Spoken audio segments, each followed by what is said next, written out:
Até quando você vai continuar chorando por uma porta que talvez Deus tenha fechado para impedir que a sua casa desabasse lá na frente? Você revive a conversa na cabeça. Confere o e-mail de novo. Fica lendo o silêncio, como se pensar mais um pouco pudesse reabrir o caminho antigo. Você chama isso de responsabilidade, mas por trás desse hábito existe algo mais pesado: luto misturado com medo. É a dor de olhar para um lugar fechado e sentir que, de repente, o seu futuro ficou menor diante dos seus olhos. Mas enquanto você olhava para os destroços, o Senhor não ficou preso naquele mesmo momento quebrado. Ele já estava adiante de você, já enxergando consequências que você não conseguia ver, já te protegendo de pesos que a sua força nunca foi feita para carregar. Às vezes, uma porta continua fechada porque a misericórdia chegou primeiro. Às vezes ela nunca se abre porque o que estava do outro lado era fraco demais, torto demais ou caro demais para o futuro que Deus pretende construir. E há momentos em que o Senhor faz algo ainda mais duro do que fechar uma entrada. Ele remove o seu caminho de volta até ela, porque sabe como um coração ferido pode começar a reverenciar justamente aquilo que um dia o feriu.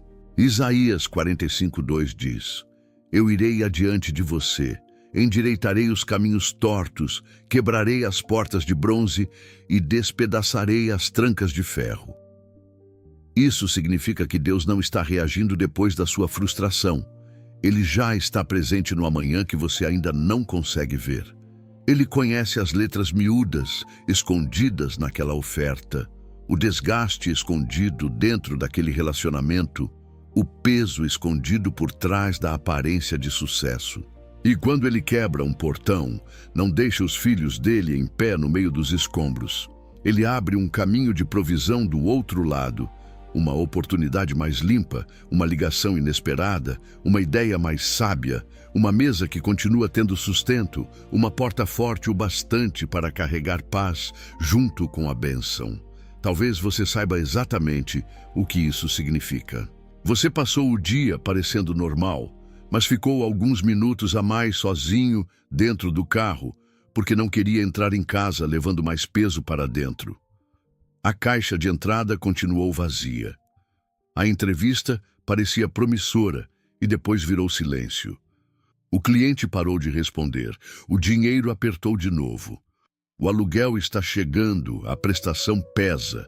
O mercado está mais caro do que deveria. A despesa da escola apareceu na hora errada. E enquanto todo mundo ao seu redor acha que você está aguentando firme, por dentro você sente que basta mais uma semana ruim para tudo sair do eixo.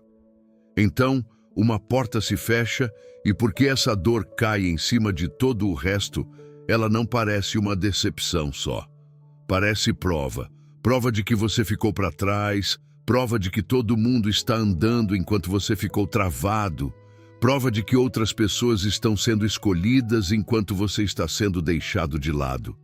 Já não é só sobre a porta, é sobre a conta vencida em cima da mesa, a pressão no peito quando o telefone toca, a maneira como a sua família precisa de firmeza da sua parte quando você mesmo não se sente firme. É por isso que portas fechadas machucam mais do que parecem merecer. Elas não tocam apenas o presente, elas acordam medos antigos, reúnem vergonhas privadas num único momento agudo e fazem soar como se o próprio céu tivesse falado contra você. Se você não interromper esse sermão interior, a sua alma começa a secar por dentro, em silêncio. A primeira seca não é financeira, é de interpretação. Você para de ler a sua vida pela ótica do caráter de Deus e começa a ler Deus pelo momento mais doloroso da sua vida. O silêncio dele começa a parecer frieza. A contenção dele começa a parecer distância. O tempo dele começa a parecer desaprovação. Depois vem a segunda seca. Você para de levar o coração inteiro ao Senhor, porque está ocupado administrando a sua imagem diante do Deus que já te vê por completo. Você se aproxima dele, editado, controlado, defensivo. Você já não fica diante dele como um filho que pede direção. Você fica como alguém ferido, tentando convencer Deus a abençoar o plano que você mesmo escolheu. Essa rachadura escondida custa caro. Ela drena a ternura da vida interior. Faz a obediência parecer menos confiança e mais negociação.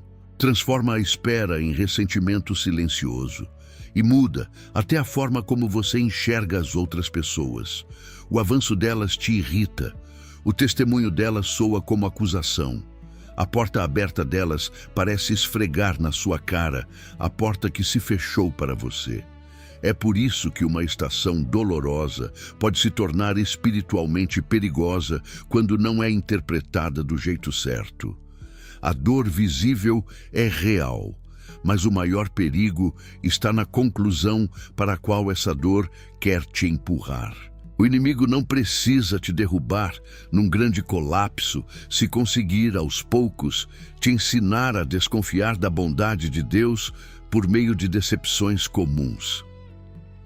E quando essa desconfiança se instala, as pessoas geralmente caem em duas armadilhas.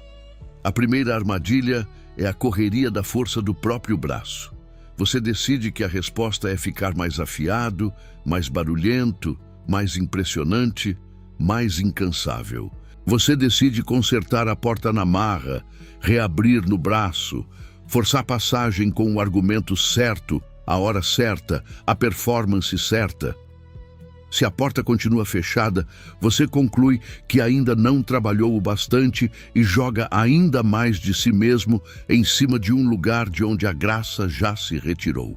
A segunda armadilha parece mais espiritual, mas é tão perigosa quanto. Você se torna religioso em torno da porta fechada. Começa a tratar Deus como um sistema que pode ser administrado se você orar o bastante, sofrer o bastante, provar o bastante, jejuar o bastante, repetir o bastante. O coração por trás disso não é rendição, é controle vestido de roupa de igreja. As duas armadilhas compartilham a mesma mentira, a de que o bem mais alto é conseguir que a porta se abra. Mas o bem mais alto não é acesso. É andar com Deus em direção ao que é verdadeiro. Então deixa essa pergunta pousar de outro jeito no seu coração por um instante. E se isso não foi o céu se afastando de você, mas o céu se colocando na frente de algo que pisaria na sua paz, enfraqueceria a sua fé e sobrecarregaria a sua família mais do que você consegue calcular agora? E se a interrupção foi governo? E se a recusa foi proteção vestida de aspereza? O luto resiste a essa leitura porque o luto quer uma explicação que consiga segurar com a mão. Ele prefere uma explicação fechada a ter de viver com um santo mistério. É por isso que a providência tantas vezes só é entendida de trás para frente. No momento, parece confusa. Anos depois, parece exata. Olhe com mais calma para as portas pelas quais você um dia implorou para passar. Algumas parecem inofensivas hoje, só porque você nunca precisou pagar o preço total delas. Alguns relacionamentos pareciam ternos por fora e teriam consumido a sua paz por dentro. Alguns trabalhos pareciam estabilidade, mas cobrariam de você até os limites saudáveis que levou tempo para construir. Algumas oportunidades brilhavam com reconhecimento e treinariam o seu coração a viver de aplauso enquanto a sua alma morria de fome de verdade. Então não meça uma porta fechada apenas pelas lágrimas que ela te causou quando se fechou.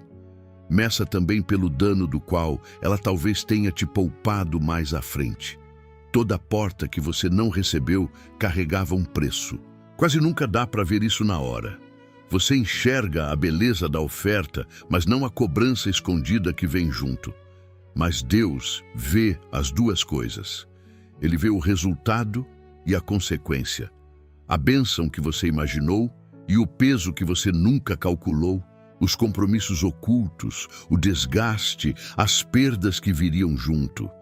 Ele vê a equação inteira de uma só vez. É por isso que a providência pode parecer severa e ainda assim continuar sendo bondosa. Quando o seu coração está emocionalmente apegado ao que Deus está removendo, a sabedoria dele pode parecer dura. Mas ele não está apenas administrando as suas preferências, está guardando o seu chamado, não está simplesmente respondendo ao seu desejo. Está governando o seu caminho com uma sabedoria mais antiga do que o seu medo e mais bondosa do que o seu apetite. Isaías diz que ele vai adiante de você. Então, enquanto você encara um lugar fechado, Deus já está agindo no terreno que existe depois dele. Ele não está improvisando depois das suas lágrimas. Ele sabe quais barreiras precisam ceder, quais caminhos precisam continuar bloqueados e quais portas precisam ser reduzidas a estilhaços, porque o seu coração continuaria correndo de volta para elas. Algumas portas se abrem como direção de Deus, algumas portas fechadas funcionam como alerta, e alguns portões despedaçados são resgates sem volta. Essa última categoria é a que mais incomoda as pessoas. Uma porta só fechada ainda deixa espaço para a fantasia.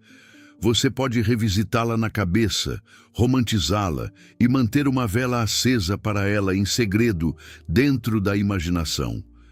Por isso, há momentos em que o Senhor deixa a ilusão desabar de uma vez. A oferta some, a máscara cai, o relacionamento se revela, o arranjo fica impossível de sustentar. Não porque Deus tem prazer em partir o seu coração, mas porque Ele te ama o suficiente para encerrar a sua discussão com a realidade. Pense em José. A vida dele não foi do sonho ao cumprimento em linha reta. Passou por traição, humilhação, confinamento e longos trechos que não faziam sentido nenhum para as emoções. Um poço não parece favor. Correntes não se parecem com promoção, prisão nunca se parece com plataforma, e ainda assim o Senhor governava tudo. Os lugares fechados formaram o homem que mais tarde carregaria a responsabilidade pública sem corrupção. O que parecia contradição era, na verdade, Deus construindo alguma coisa nele. José não precisava apenas de elevação, precisava de formação. Precisava de um coração capaz de sustentar poder público sem desmoronar por dentro. Precisava de um tempo que preservasse muitas vidas e não apenas satisfizesse o desejo privado de ser vindicado. O céu não o estava ignorando nos lugares fechados. O céu estava preparando o tipo de homem que conseguiria permanecer num lugar aberto sem ser possuído por ele. E enquanto você ouve isso, alguma estação vem à sua mente imediatamente. Alguma pessoa, alguma decisão, alguma perda que você ainda revisita? Traga essa memória para a luz agora. Não deixe que ela continue vaga. No momento em que você a nomeia com honestidade, ela deixa de te governar nas sombras. Isso importa porque a maioria das pessoas não quer apenas uma porta aberta. Quer alívio sem refinamento, movimento sem rendição, aumento sem limpeza interior. Mas o Senhor que provê não está comprometido em te dar uma bênção que multiplique o seu dano. Ele dá pão de cada dia, sabedoria de cada dia, correção de cada dia e força de cada dia, em formas que mantêm a alma viva enquanto o futuro está sendo preparado. Essa é a lógica da aliança na provisão. Deus não provê apenas quando entrega, Ele também provê quando retém. Ele não abençoa apenas por adição, também abençoa por restrição. Um caminho bloqueado pode ser provisão se te impedir de gastar a vida naquilo que te esvaziaria. Uma resposta adiada pode ser provisão se impedir posse prematura. Um plano desmontado pode ser provisão se te devolver a dependência antes que o sucesso te ensine a viver sem oração. Há outro motivo pelo qual eu quero que você desacelere antes de chamar essa perda de definitiva. A vida real continua provando que o que parece beco sem saída numa estação pode se revelar um redirecionamento marcado pelas impressões digitais da misericórdia. Uma mulher achou que tinha encontrado o apartamento perfeito. Visitou, fez as contas, imaginou os móveis nos cômodos e começou a dizer às pessoas que ia se mudar. Então, o proprietário ligou e disse que o inquilino atual tinha decidido ficar. Ela ficou envergonhada. Já tinha criado um impulso emocional em torno da mudança. Meses depois, porém, alugou outro lugar, um que no papel parecia pior. Foi nesse prédio que ela conheceu a amiga, que depois a apresentou a um contato profissional que mudou o rumo do seu trabalho. O primeiro apartamento parecia o sonho. Na verdade, era só a rota que ela preferia. O segundo endereço carregava a provisão. Um homem passou anos construindo um negócio com um amigo próximo. A parceria parecia significativa, leal, quase destinada. Então, tudo desmoronou. Não com fogos de artifício. Com tensão, silêncio, papelada e a humilhação lenta de ver algo público ruir. Muito tempo depois, ele descobriu para onde a empresa teria ido se tivesse sobrevivido. Atalhos, concessões e decisões que tornariam o sucesso possível apenas à custa da consciência. Ele pensou que tinha perdido o negócio. O que de fato preservou foi a integridade. E caráter, depois que é negociado, é muito mais difícil de recuperar do que renda. Houve também uma mulher que tinha certeza de que havia encontrado a pessoa com quem se casaria. Quando o relacionamento terminou, ela não se sentiu apenas decepcionada. Sentiu-se desmontada. Durante muito tempo, ela jamais teria chamado aquela dor de proteção. Mas a perda forçou uma maturidade que ela vinha adiando. Ensinou a diferença entre intensidade e segurança, química e estabilidade, esperança e sabedoria. O relacionamento que veio depois não teria sido sustentado pela pessoa que ela ainda era naquela fase anterior. A porta fechada se tornou espaço de crescimento. E mesmo fora de uma linguagem explicitamente espiritual, existe um padrão que pesquisadores vêm observando há anos. O efeito do quase mostra que quando as pessoas quase conseguem o que queriam, tendem a superestimar o quanto a vida teria sido melhor se tivessem cruzado a linha. Lembramos do trabalho como oportunidade pura e nos esquecemos do gestor, da política interna, das horas, do desgaste. Lembramos do relacionamento pelos momentos mais luminosos e esquecemos a fricção, o desequilíbrio, o custo futuro.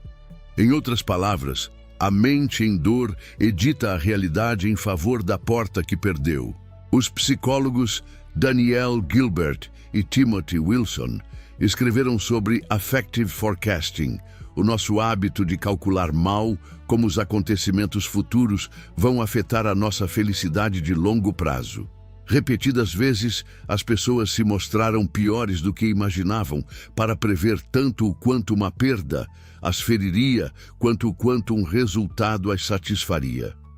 Isso importa aqui porque mostra que o seu luto presente não é a medida final da história. Agora você está na parte mais aguda do vale. Ainda não está no ponto em que o redirecionamento começa a fazer sentido. Então, quando você diz, isso arruinou tudo, tome cuidado. Você está falando a partir do momento do impacto, não do arco completo da providência. O que dói hoje pode continuar doendo amanhã. Eu não estou negando isso, mas a porta fechada ainda não terminou de falar, só porque já terminou de se abrir.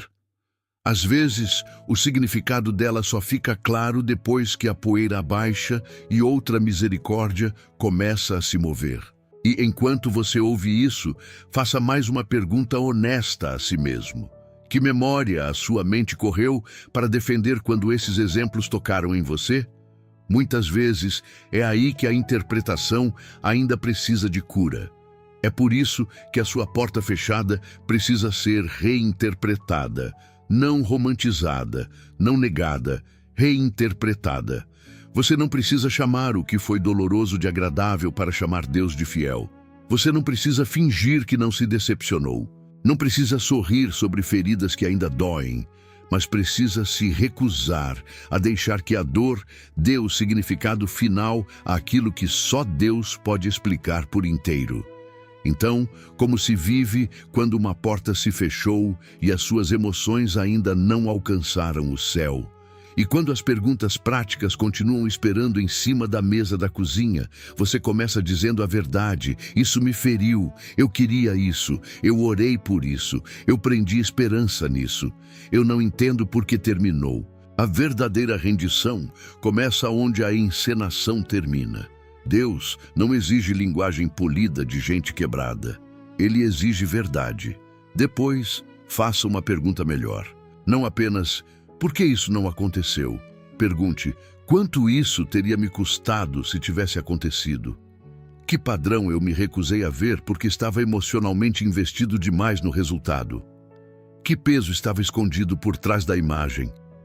O que eu teria de sacrificar em secreto para manter isso em público? E que nova provisão Deus pode estar criando justamente porque esse portão antigo não aguentou? Essas perguntas não apagam o luto, elas purificam a interpretação. Depois, traga tudo de volta para debaixo do caráter de Deus, não para debaixo do seu humor, não para debaixo do pânico, não para debaixo do conselho da cultura, para debaixo do caráter de Deus. Ele não é descuidado com os filhos, não guia por acidente, não perde de vista os seus dias. Mesmo quando os caminhos dele parecem severos, nunca são arbitrários. A partir daí, pare de exigir um mapa de 5 anos e comece a procurar o pão de hoje. É aqui que a renovação começa. O pastor talvez não explique todo o redirecionamento de uma vez, mas ele vai dar luz suficiente para o próximo passo obediente e mistério suficiente para manter você dependendo dele e não das suas previsões. Essa obediência geralmente chega em roupas simples. Feche a conversa que continua reabrindo a ferida. Solte a candidatura que virou um ídolo de validação. Pare de ensaiar a conversa antiga na cabeça e devolva essa energia mental à oração. Recuse continuar correndo atrás de explicação de alguém que já mostrou que não consegue carregar a sua paz. Olhe para o orçamento sem pânico. Faça com fidelidade o trabalho honesto que está diante de você. Aprenda o hábito humilde que você vinha adiando. Deixe a identidade antiga morrer em vez de arrastá-la para a próxima estação. Essa é a mudança mais profunda de todas. Não apenas se recuperar da decepção, mas se recusar a deixar a decepção definir quem você é. Se você pertence a Cristo, não está vagando por ruínas aleatórias, torcendo para que alguma coisa finalmente funcione.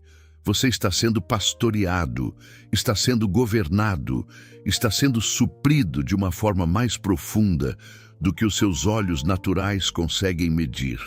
O provedor não é apenas aquele que coloca pão na sua mão. É aquele que te livra de caminhos que deformariam os seus amores, envenenariam os seus apetites e treinariam o seu coração a depender do que não pode te sustentar. Então, um lugar fechado não tem o direito de te renomear, não tem autoridade para interpretar o seu valor, não pode anular o que Cristo já declarou sobre a sua vida. Muitos crentes continuam emocionalmente acorrentados a portas antigas, porque ainda pensam que o futuro depende de recuperar acesso ao que Deus já julgou encerrado. Mas a vida de nova criação não cresce a partir de negociação para trás. Ela cresce onde a rendição se torna completa. Cresce quando a alma finalmente diz: Senhor, se o Senhor quebrou, eu não vou reconstruir. Se o Senhor fechou, eu não vou chamar isso de vida. Se o Senhor removeu, treina os meus olhos para perceber a misericórdia que está chegando em formas que eu não esperava. Essa oração pode parecer morte no começo. Na verdade, é como o primeiro suspiro limpo depois de muito tempo debaixo d'água.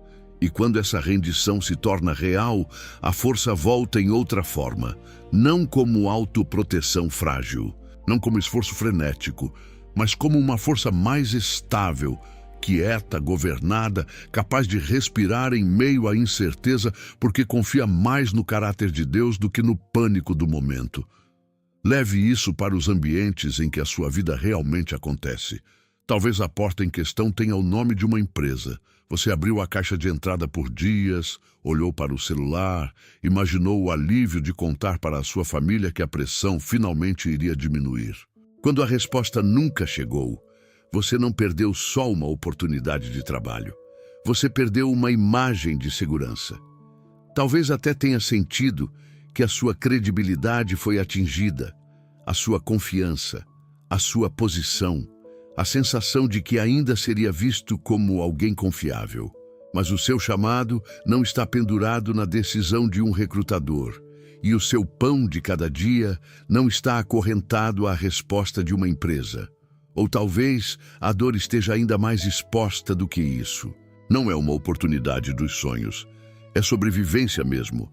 Você precisava de um respiro de verdade, de um contrato, de um mês sem medo, e em vez disso apareceu mais uma despesa. Esse tipo de aperto pode fazer alguém se sentir sozinho dentro de uma casa cheia. Pode fazer você temer não ser mais confiável, não ser mais estável, não ser mais suficiente. Ouça isso com clareza. Uma conta bancária encolhendo não é o veredito final sobre o seu valor. Deus pode responder com provisão que não chega na embalagem que você previu. Uma rota mais limpa, uma ideia mais sábia, um favor inesperado, uma conexão que abre uma porta de trabalho digno, uma porta que você já estava desanimado demais para imaginar. Para alguns, a porta fechada tem o nome de uma pessoa. Você não está lamentando uma ideia abstrata, está lamentando uma voz, um ritmo, um futuro compartilhado que você já tinha começado a decorar dentro da cabeça. Nesse caso, a obediência pode parecer dolorosamente pouco romântica. Pare de alimentar a memória.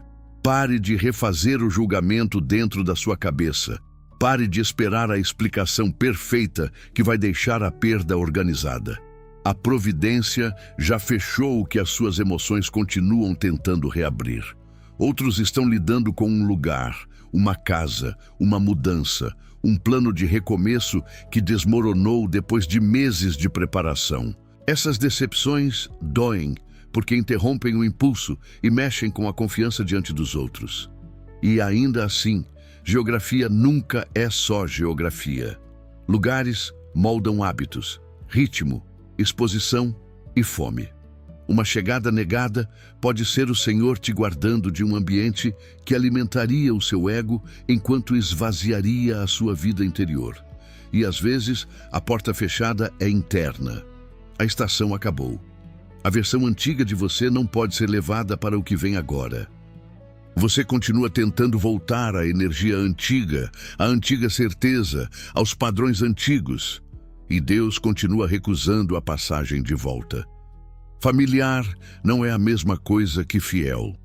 Em certos momentos, o Senhor deixa uma identidade antiga enfraquecer para que um eu mais verdadeiro finalmente se levante. É aqui que a obediência prática importa. Uma revelação que nunca alcança os seus hábitos continua sendo apenas uma palavra bonita que você admirou, mas não obedeceu. Então, comece onde a sua vida real está sangrando. Abra a correspondência. Olhe o número sem fugir. Encare o orçamento com honestidade. Diga a verdade para a pessoa que divide o teto com você. Traga a pressão para a luz, em vez de construir uma falsa paz à base de fuga.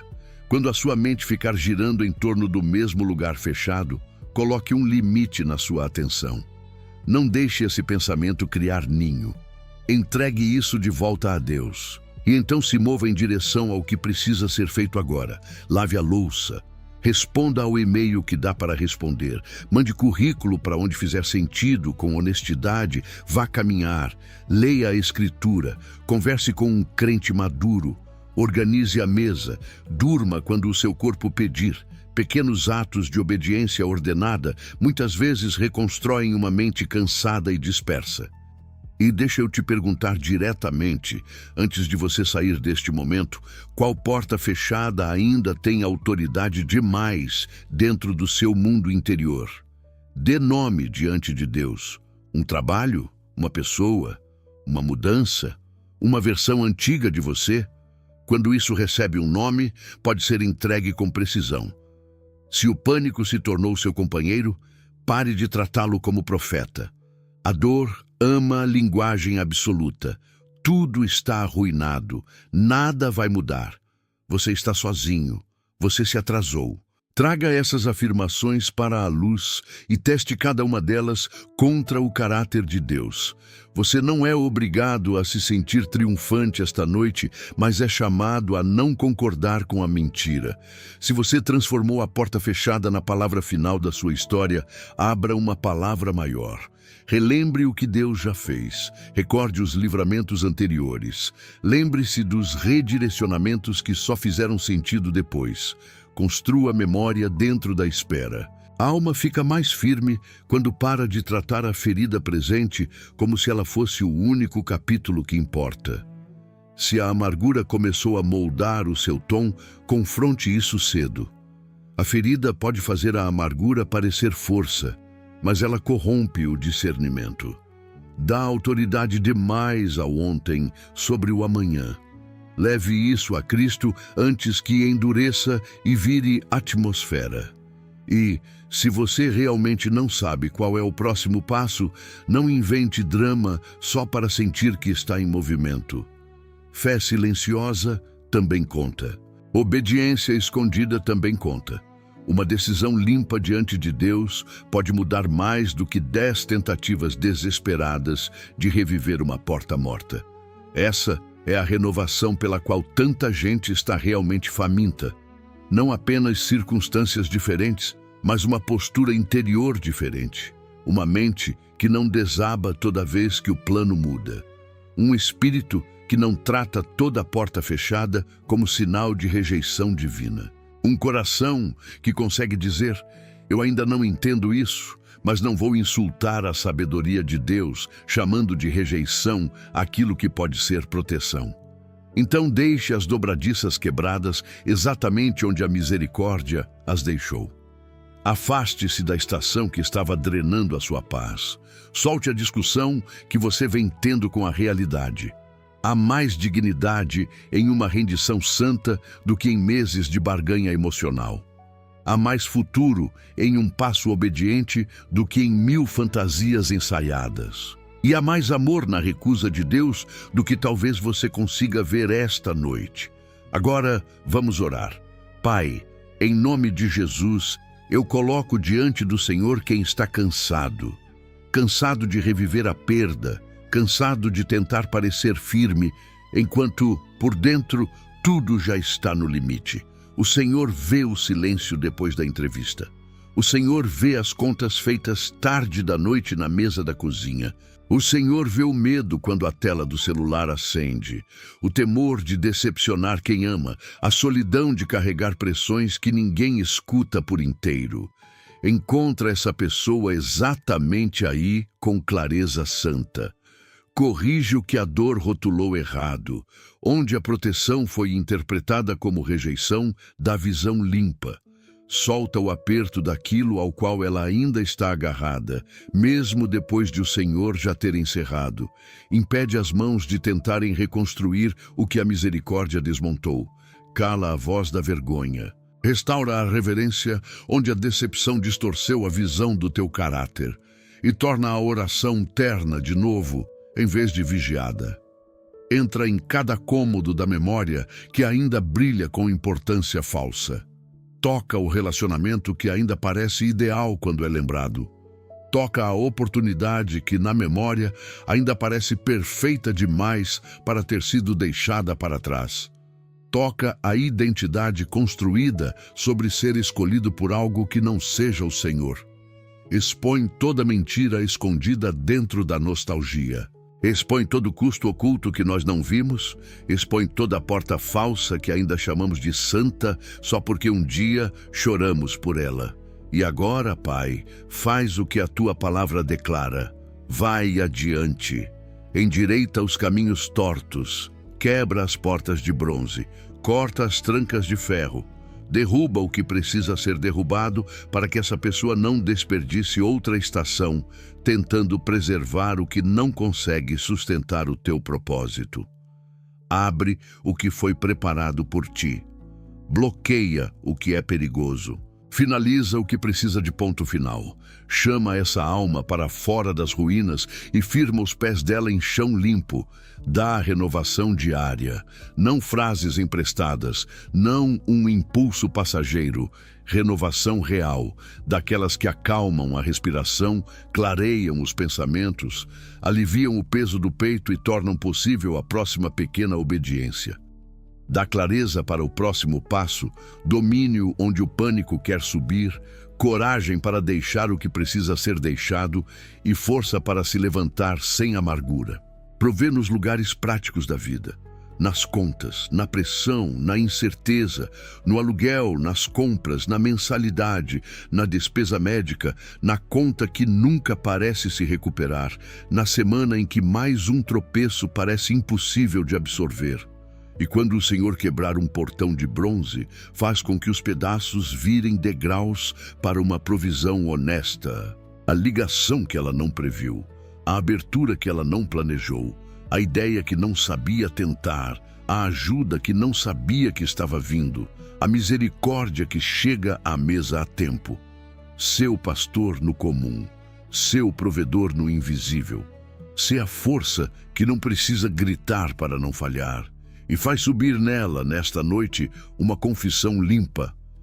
O que o Senhor fecha, eu não vou adorar. O que o Senhor quebra, eu não vou reconstruir. Aonde o Senhor me levar, eu vou seguir. O que o Senhor prover, eu vou receber. O que o Senhor retiver, eu vou confiar do mesmo jeito. Que essa seja a nova postura da vida dela. Em nome de Jesus, amém. Agora, não volte para a história antiga e chame isso de sabedoria. Coloque esse assunto diante do Senhor mais uma vez, com as mãos abertas, e deixe a porta morta exatamente onde a misericórdia dele a deixou.